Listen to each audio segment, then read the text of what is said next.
Bharatiya Janata party के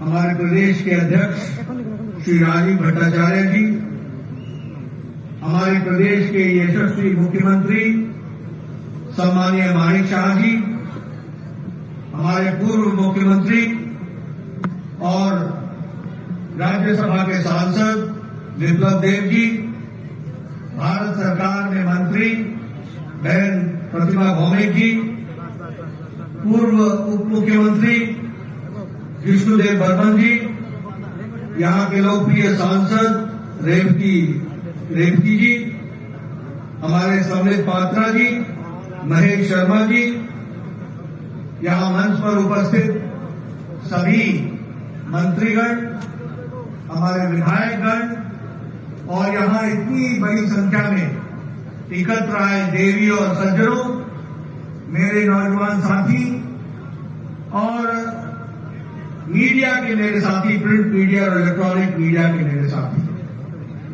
सबसे पहले तो जब मैं त्रिपुरा की धरती पर आया हूं तो मैं सबसे पहले मां त्रिपुरा को नमन करते हुए अपनी बात को प्रारंभ करता हूं।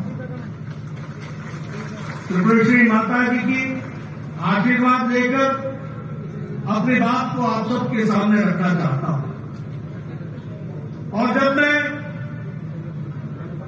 साउथ त्रिपुरा में आया हूं, दक्षिण त्रिपुरा में आया हूं, तो यहां शांति बाजार में जो हमारा बहुत प्रसिद्ध काली मंदिर है, उसको भी मैं नमन करते हुए अपनी बात को प्रारंभ करता हूं। मित्रों, मुझसे पूर्व राजीव भट्टाचार्य जी ने, हमारे विप्लव देव जी ने और हमारे सभी पूर्व वक्ताओं ने, प्रतिमा जी ने, हमारे मुख्यमंत्री जी ने आपके सामने बहुत ही तफसील से किस तरीके से मोदी जी के नेतृत्व में देश आगे बढ़ा है और त्रिपुरा का भी विकास हुआ, देश का भी विकास हुआ, इन सारी बातों को बहुत गहराई से आपके सामने रखा है। मैं एक ही बात कहना चाहता हूं कि ये जो 9 साल प्रधानमंत्री मोदी जी के नेतृत्व में जो हम सब लोगों ने देखा है, उसमें हमने पाया है कि इन 9 सालों में भारत की तस्वीर और तकदीर को मोदी जी के नेतृत्व में बदल डाला है। इसको मैं गौरव के साथ कह सकता हूं। और जब मैं ये कहता हूं तो मैं आप सबको ये भी याद दिलाना चाहता हूं कि आप 2014 के पहले का भारत देखो और 2014 के बाद का भारत देखो। 2014 से पहले कैसा भारत था? 2014 से पहले भारत था जिसका नाम भ्रष्टाचारी देशों में समेत था। हम एक भ्रष्टाचारी देश कहलाते थे। हर दिन एक नया स्कैंडल, एक नया स्कैम, एक नया स्कैम। पनडुब्बी खरीदो तो घोटाला, हेलीकॉप्टर खरीदो तो घोटाला, गन खरीदो तो घोटाला, एरोप्लेन खरीदो तो घोटाला। ये आकाश में जो किरणों के माध्यम से ये 4G, 5G, 3G चलता है, इसमें भी घोटाला। खनिज में घोटाला, लोहे में घोटाला, कोयले में घोटाला।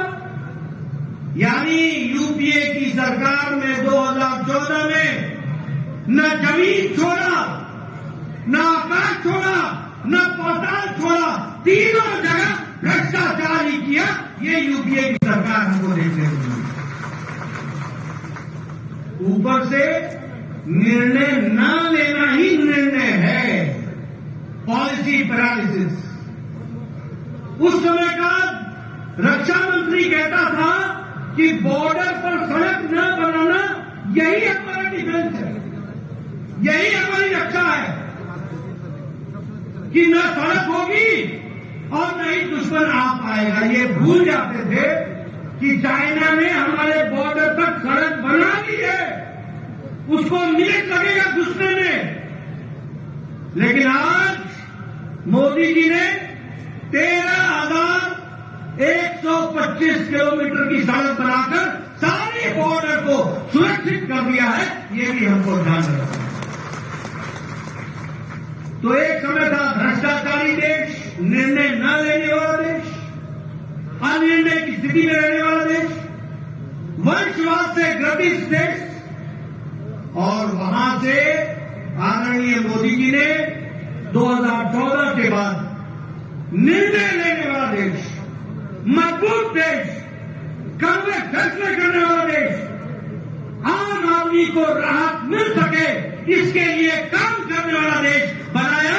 तो मोदी जी ने बनाया, इस बात को भी हमको ध्यान रखना है। और इसीलिए जहां भ्रष्टाचार था उससे देश को निकाल करके विकासवाद के साथ होगा। जहां वंशवाद था तो वंशवाद से निकाल करके विकासवाद की ओर ले गए। जहां वोट बैंक की पॉलिटिक्स थी उस वोट बैंक की पॉलिटिक्स से निकाल करके देश को तरक्की की ओर ले जाने का काम और रिपोर्ट कार्ड की राजनीति को मोदी जी ने सामने ला करके खड़ा किया। इसलिए मोदी जी के नेतृत्व में नहीं सिर्फ सरकार बदली, सरकार के साथ साथ सरकार के काम करने की संस्कृति भी बदल डाली। इस बात को भी हमको ध्यान रखना चाहिए। रिपोर्ट कार्ड की राजनीति, आज यहां हमारे जो भी नेता खड़े होते हैं छाती ठोक के बोलते हैं हमने ये कहा था, हमने ये किया है, हमने ये कहा था, हमने ये किया है, ये हम करेंगे, ये कर रहे हैं और ये भी करके देंगे।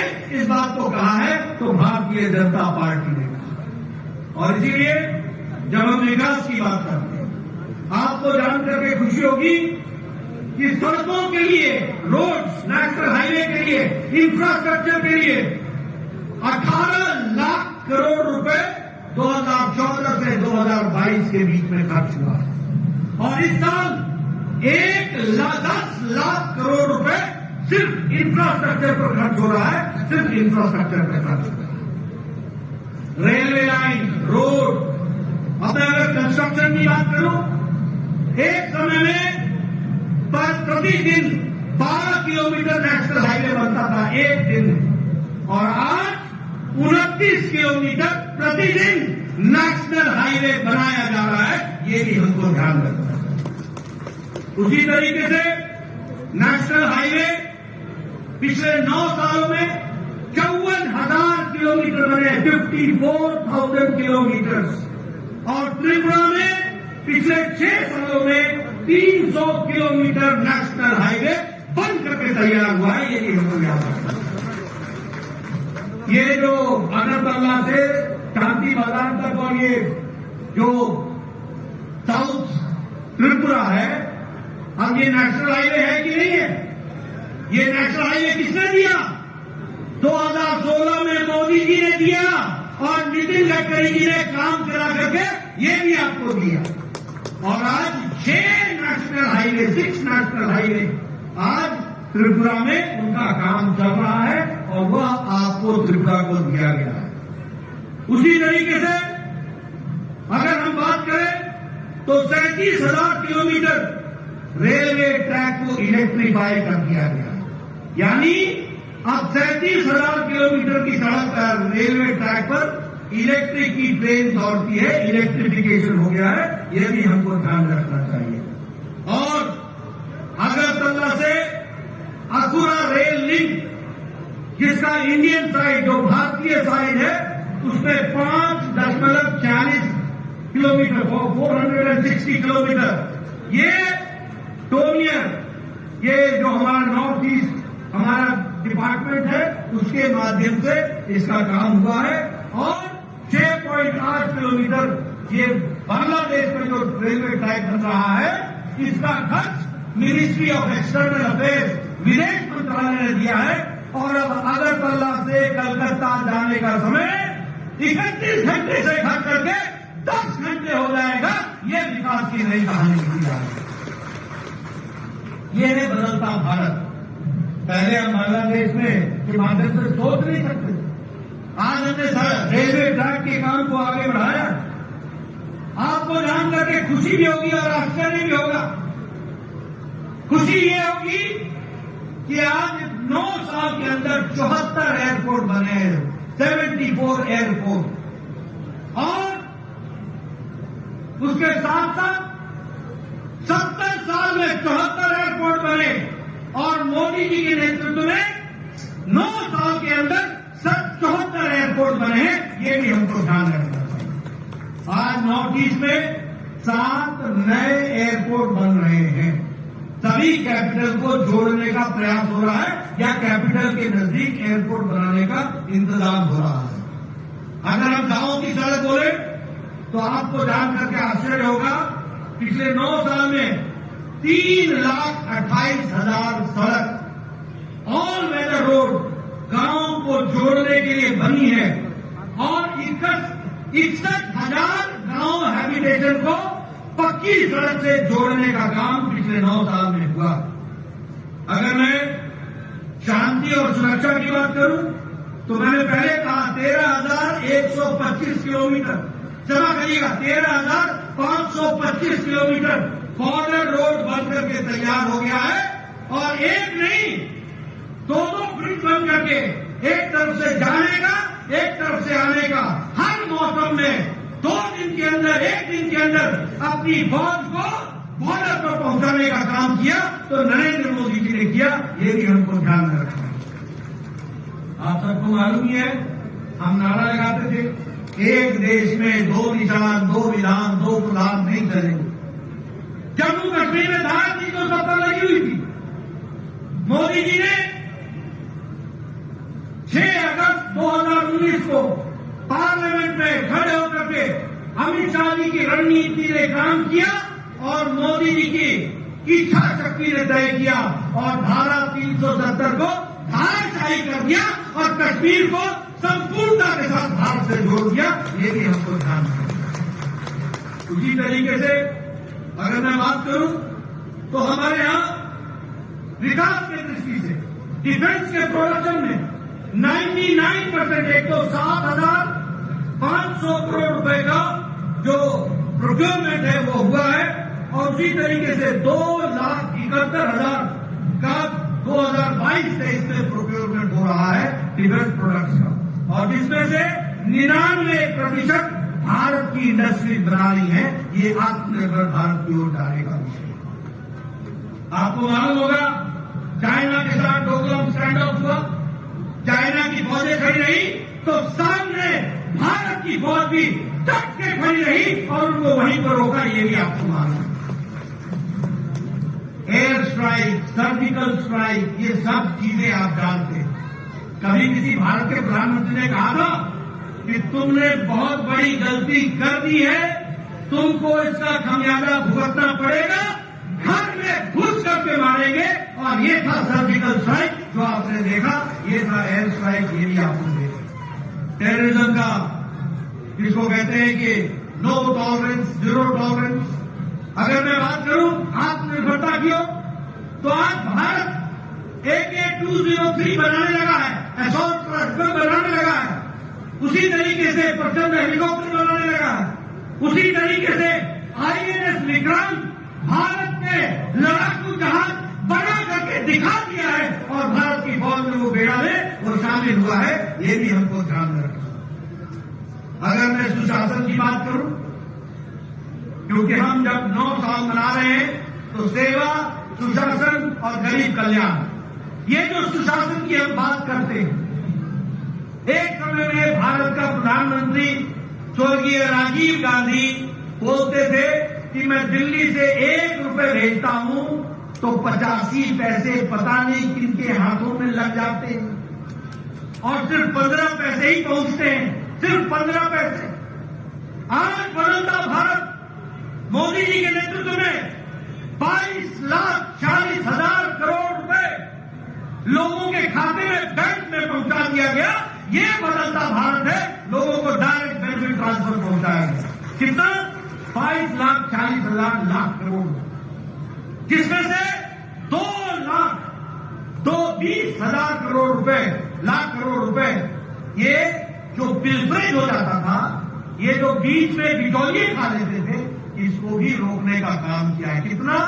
2,20,000 लाख करोड़, इतना मोदी जी ने बचाया है डायरेक्ट बेनिफिट ट्रांसफर से। ये है सुशासन। आज common service centre 5,47,000 common service centre बने और 2.5 लाख गांव में हमारा नौजवान कॉमन सर्विस सेंटर खोल के खड़ा है।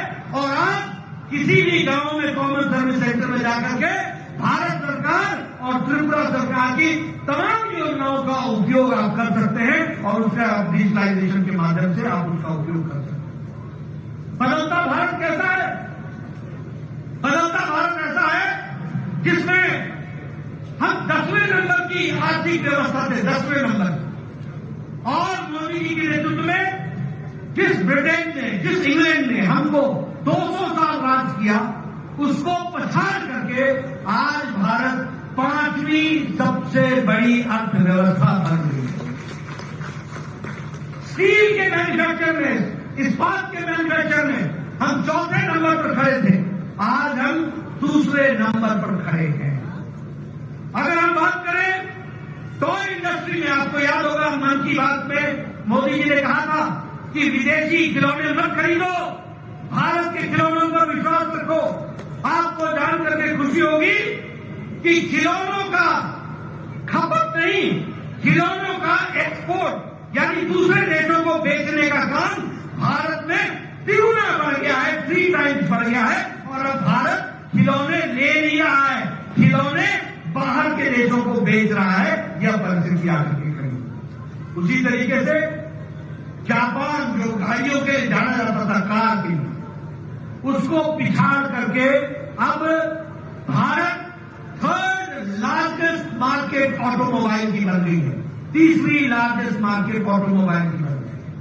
और उसी तरीके से फॉरेन डायरेक्ट इन्वेस्टमेंट हमारे यहां $84.8 बिलियन फॉरेन का इन्वेस्टमेंट भारत में बढ़ा है। यह भी हमको समझने की जरूरत है। 50% हमारा इलेक्ट्रॉनिक गुड्स में एक्सपोर्ट बढ़ा है। और इसी तरीके से हमारे विकास के नए नए आयाम बने हैं। आपको जानकर के खुशी होगी, आपने कभी सोचा था? मुझे वो एग्जैक्ट नंबर नहीं मालूम, याद नहीं है, शायद मुझे समिति जी बता दे, लेकिन शायद 470 एयरबस हमने ऑर्डर किया है। 470 एयरबस भारत ने ऑर्डर किया है, 470। कभी आपने सोचा है हवाई चप्पल वाला हवाई जहाज में घूमेगा? ये कल्पना मोदी जी ने करके दिखाई है। आखिर ये 470 एयरबस क्यों खरीदे जा रहे हैं? इसलिए कि भारत के लोगों में ये ताकत पैदा हो रही है कि वो हवाई जहाज का सफर कर सके और उसके लिए 470 बसें। और ये जब 470 बसें खरीदी जा रही है तो जो बाइडेन कहते हैं यह एक लैंडमार्क ऑर्डर अमेरिका को मिला है। इससे हमारे 44 स्टेट्स के लोगों में एम्प्लॉयमेंट बढ़ेगी।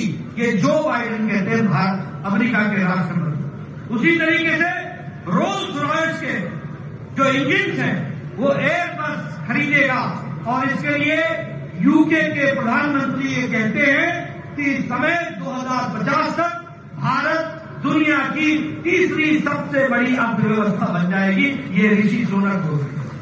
और उसी तरीके से हमारे विकास के दृष्टि से इकोनॉमिक पावर के रूप में उनको प्रोजेक्ट किया जाता है, वो भी हमको देखने को मिलता है। मित्रों, मैं यहां आप लोगों को क्लियर कर देना चाहता हूं और मैं चाहता हूं मेरे आंकड़े मीडिया वाले नोट कर लें और सही मायने में भारत की तस्वीर लोगों के सामने रखें।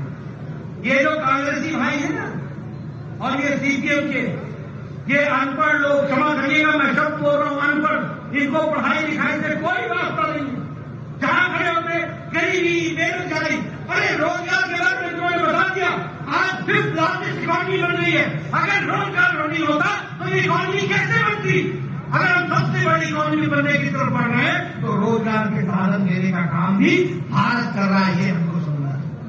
लेकिन इन अनपढ़ लोगों को मैं बताना चाहता हूं, दुनिया में कोरोना आया, देश में दुनिया में सब जगह मंदी हुई, दुनिया में रूस का और यूक्रेन का झगड़ा हुआ और ये सप्लाई चेन सबका टूटा, सभी को आर्थिक समस्या आई। लेकिन इस आर्थिक समस्या में मैं आपको बताना चाहता हूं, भारत दुनिया का फास्टेस्ट ग्रोइंग इकोनॉमी है। ये सबसे तेज गति से आर्थिक व्यवस्था को बढ़ाने वाला जीडीपी का देश है, ये भी समझिए। और मैं कहने के लिए नहीं कह रहा हूं, नोट कर ले मेरे मित्र पत्रकार भाई, इंडिया की जीडीपी है 8.7% के हिसाब से ग्रो कर रही है, 8.7%। मॉर्गन स्टैनली ये बैंक अपनी रिपोर्ट में कहता है कि भारत की अर्थव्यवस्था सबसे मजबूत है दुनिया में, ये मॉर्गन स्टैनली बोलता है सबसे मजबूत है।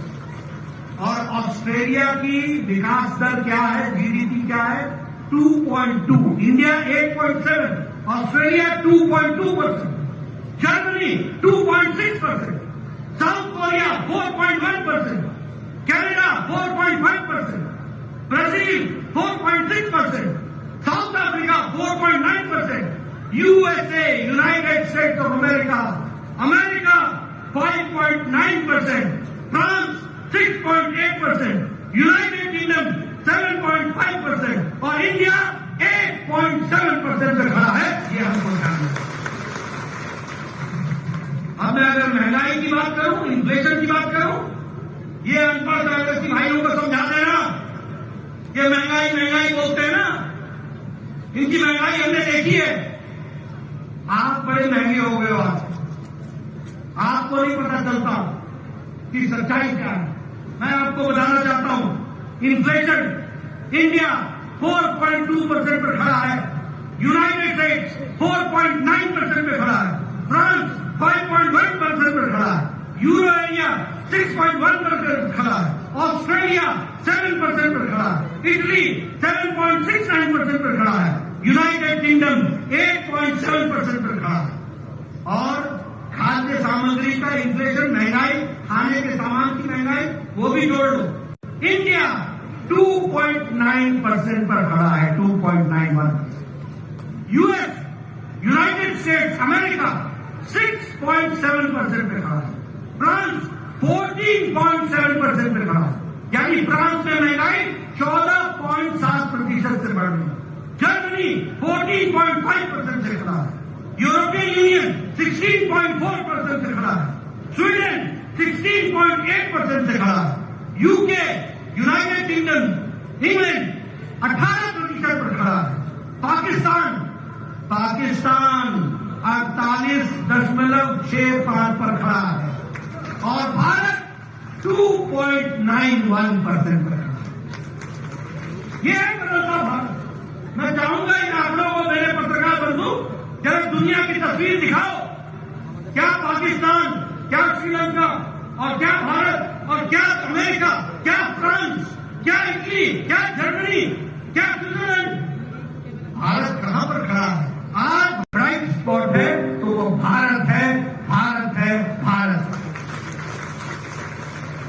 मैं आपको बताना चाहता हूं, अभी अभी कल परसों तूफान हटा है। आपने दुनिया में भी तूफानों की तस्वीरें देखी होगी। आपने देखा होगा चीन में किस तरीके से शहरों में पानी आया है। आपने देखा होगा अमेरिका में किस तरीके से जंगल जल रहे। आपने टीवी पर देखा होगा किस तरीके से तूफान मकानों पर चिथड़े उड़ा रहा है।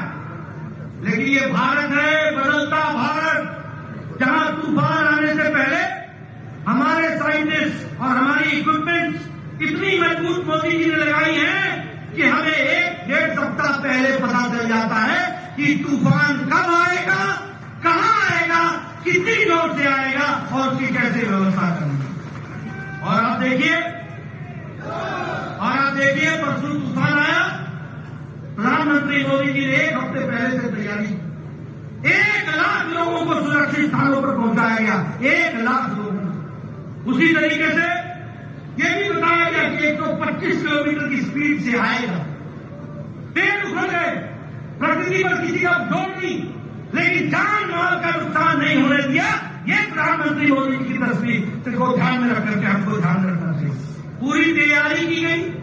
एनडीआरएफ को लगाया गया और प्रदेश और सेंटर के कोऑर्डिनेशन के कारण यह तूफान जो तबाही मचा सकता था उसको सुरक्षित तरीके से लोगों को बचाने का काम किया, तो वो प्रधानमंत्री मोदी जी के द्वारा हुआ है। आज ये बदलता भारत की तस्वीर है। इतना बड़ा चक्रवात रहा है, इतनी बड़ा तूफान है, 125 किलोमीटर की माध्यम से आए, 1 लाख लोगों को सुरक्षित पहुंचाया जाए, एनडीआरएफ को लगाया जाए, केंद्र और राज्य के द्वारा कोऑर्डिनेशन में काम किया जाए और जान माल की रक्षा की जाए। ये बदलता भारत है जिसको हमको ध्यान में रखना है। मित्रों, मैं अपना ज्यादा समय नहीं लूंगा। अभी हमारे राजीव भट्टाचार्य जी आपसे चर्चा कर रहे थे। गांव, गरीब, वंचित, पीड़ित, शोषित, दलित, किसान, युवा, महिला, सबको अगर ताकत दी है, सशक्तिकरण किया है, तो मोदी जी के नीतियों ने किया है। यह हमको ध्यान रखना। 4 करोड़ से ज्यादा घर प्रधानमंत्री आवास योजना में बने। कितने? 4 करोड़। और 3,50,000 घर त्रिपुरा में बने। 3,50,000 घर। और मुझे याद है वो एयरपोर्ट के बगल में बॉर्डर के गांव में मैं गया था, लंकापुरा में गया था मैं। वहां मैंने चाय पी थी। हमारा एक दलित भाई था, उसको प्रधानमंत्री आवास योजना मिला था। घर देख करके मेरा दिल इतना खुश हुआ।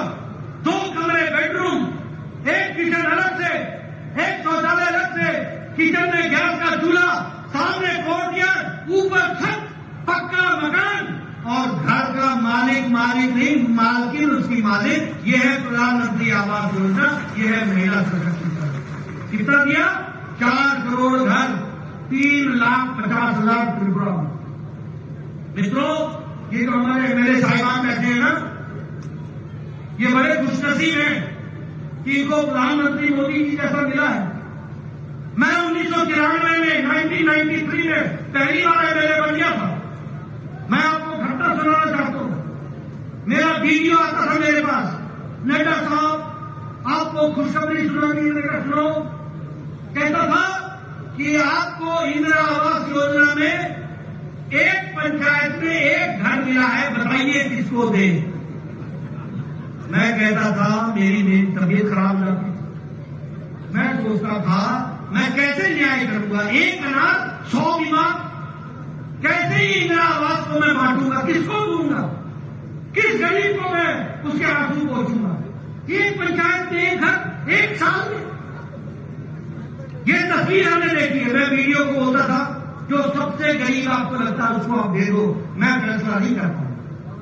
ये दिन मैंने देखे और आज ये खुशनसीब लोग हैं जो 4 करोड़ प्रधानमंत्री आवास योजना में 1-1 पंचायत में 20-20, 30-30 घर देने के हकदार बनते हैं और गरीबों का भला करते हैं। ये हमको समझता है।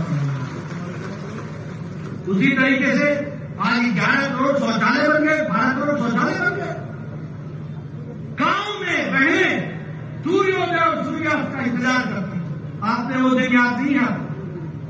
सिर्फ दैनिक नित्य कर्म के लिए उनको इंतजार करना पड़ता था और झुंड के झुंड एक साथ वो गांव से बाहर निकलती थी अपने दैनिक नित्य कर्म के लिए। आज 11 करोड़ से ज्यादा घर, शौचालय, इज्जत घर बने। ये इसका मतलब ये समझो कि कैसा भारत था 9 साल पहले, जहां 11 करोड़ बहनें अपनी इज्जत के लिए मोहताज थी। उनको अगर इज्जत देने का काम किया तो नरेंद्र मोदी जी ने किया। ये भी हमको ध्यान में रखना। अगर हम बात करें आयुष्मान भारत का, और यहां भी आपने स्कीम चलाई, उस स्कीम का नाम क्या है? आयुष्मान भारत। ये सब जितने बैठे हैं एमएलए एमपी, ये जितने, इन सब लोग आज से 7-8 साल पहले चिट्ठी लिखा करते थे, प्रधानमंत्री जी मेरे इलाके में फलाना निवासी, फलाना बहुत गरीब है, इसका बाईपास सर्जरी होनी है, 2 लाख रुपए लगना है, कृपया प्रधानमंत्री राहत कोष से देने की कृपा करें। लिखते थे कि लिखते थे? मुख्यमंत्री लिखते थे, मुख्यमंत्री जी फलाने की किडनी का ऑपरेशन होना है, 5 लाख कृपया अनुदान देने की कोशिश कीजिए। अब मुख्यमंत्री जी 2 लाख देते थे, बाकी 3 लाख कहां से आए? 2.5 लाख देते थे, कहां से आए? ये सारी स्थितियां थी। लेकिन मोदी जी ने 10 करोड़, मेरे पत्रकार भाई नोट कर लेना, 10 करोड़ 74 लाख परिवार, 50 करोड़ लोग, गरीब लोग, जाति के आधार पर नहीं, काम के आधार पर गरीब लोग। कौन? रिक्शा वाला, फेरी वाला, रेहड़ी वाला, सब्जी वाला, ठेले वाला, बस का ड्राइवर, बस का क्लीनर, बाल काटने वाला, कूड़ेदान से प्लास्टिक इकट्ठे करने वाला, ऐसे गरीब लोगों को, 50 करोड़ लोगों को 5 लाख रुपए प्रति वर्ष हेल्थ कवरेज देने का काम, स्वास्थ्य के गंभीर बीमारियों से लड़ने के लिए देने का काम किया। तो मोदी जी आज कम से कम 80 करोड़ रुपए का इस तरीके से लोगों की राहत मिली है, वह भी हमको ध्यान रखना है। प्रधानमंत्री उज्ज्वला योजना, उजाला योजना, गरीब कल्याण अन्न योजना, आज 80 करोड़ की जनता को 5 किलो गेहूं या 5 किलो चावल, 1 किलो नमक मिल रहा है कि नहीं मिल रहा है? मिल रहा है कि नहीं मिल रहा है? प्रधानमंत्री गरीब कल्याण अन्न योजना में मिल रहा है कि नहीं मिल रहा है? मैं सुनना चाहता हूं, मिल रहा है कि नहीं मिल रहा है? मित्रों, ये गरीब कल्याण अन्न योजना सिर्फ गरीब कल्याण अन्न योजना नहीं है, जिसके कारण भारत की गरीबी 22% से घट करके 10% से कम हो गई और अति गरीबी 1% से भी कम हो गई है। और हम नहीं बोल रहे हैं, ये इंटरनेशनल मॉनिटरी फंड बोल रहे हैं। ये दुनिया की तस्वीरें हैं जो हम आपके सामने देखते हैं। भारत की तस्वीर मोदी जी ने बताई है, दुनिया में भारत की छवि बढ़ाई कि नहीं बढ़ाई? बढ़ाई कि नहीं बढ़ाई? ऑस्ट्रेलिया का प्राइम मिनिस्टर भारत के प्रधानमंत्री को बॉस बोलता है कि नहीं बोलता? पपुआ न्यू गिनी के प्रधानमंत्री भारत के प्रधानमंत्री के पांव छू करके अभिवादन करता है कि नहीं करता? न्यूजीलैंड का प्रधानमंत्री मिलने के लिए न्यूजीलैंड से फ्लाई करके ऑस्ट्रेलिया की सिटी में आकर मिलता है कि नहीं मिलता? तमाम देश, दुनिया के तमाम देश, दुनिया के सबसे बड़े सम्मान के साथ आदरणीय प्रधानमंत्री को सम्मानित करते हैं कि नहीं करते हैं? दुनिया में भारत की छवि बनती है कि नहीं बनती है? अब ये यूक्रेन की लड़ाई हुई, मोदी जी ने पुतिन से बात करके युद्ध रुकवाया था कि नहीं रुकवाया था? मोदी जी ने जेलेंस्की से बात करके युद्ध रुकवाया था कि नहीं रुकवाया था? और 22,000 बच्चों को सुरक्षित तिरंगा झंडा लेकर के भारत स्वदेश पहुंचाया। ये बदलता भारत है, ये भी हमको ध्यान रखना है। इसलिए मित्रों, मैं बहुत सी बातें आपको कह सकता हूं और बहुत सी चीजों को आपके सामने रख सकता हूं, लेकिन हाँ, समय का अभाव भी है। आपने मेरी बात बहुत सुनी है, लेकिन आपको मैं समझाना चाहता हूं, भारतीय जनता पार्टी, कांग्रेस और सीपीएम, इन तीनों का अंतर क्या है? सबसे पहले कांग्रेस समझो क्या है।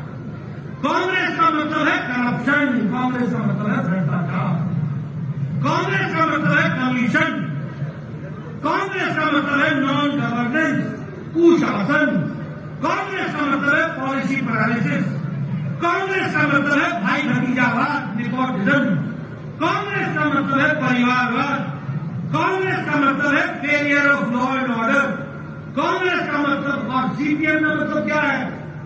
सीपीएम का मतलब है टारगेटेड किलिंग, सीपीएम का मतलब है लूट ऑफ गवर्नमेंट फंड, सीपीएम का मतलब है लॉलेसनेस, सीपीएम का मतलब है कोलैप्स ऑफ एडमिनिस्ट्रेशन, सीपीएम का मतलब है लूट ऑफ राशन, सीपीएम का मतलब है physical liquidation of your political opponent, political rivals. और बीजेपी का मतलब क्या है? बीजेपी का मतलब है डेवलपमेंट, बीजेपी का मतलब है हाईवे, बीजेपी का मतलब है रेलवे, बीजेपी का मतलब है एयरवे, बीजेपी का मतलब है इंटरनेट, बीजेपी का मतलब है विकास, बीजेपी का मतलब है इंफ्रास्ट्रक्चर, बीजेपी का मतलब है शिक्षा, बीजेपी का मतलब है स्वास्थ्य, बीजेपी का मतलब है गरीब कल्याण, बीजेपी का मतलब है गरीब सशक्तिकरण, बीजेपी का मतलब है महिलाओं का उत्थान, बीजेपी का मतलब है युवाओं को ताकत देना, बीजेपी का मतलब है सबका साथ, सबका विकास, सबका विश्वास का साथ।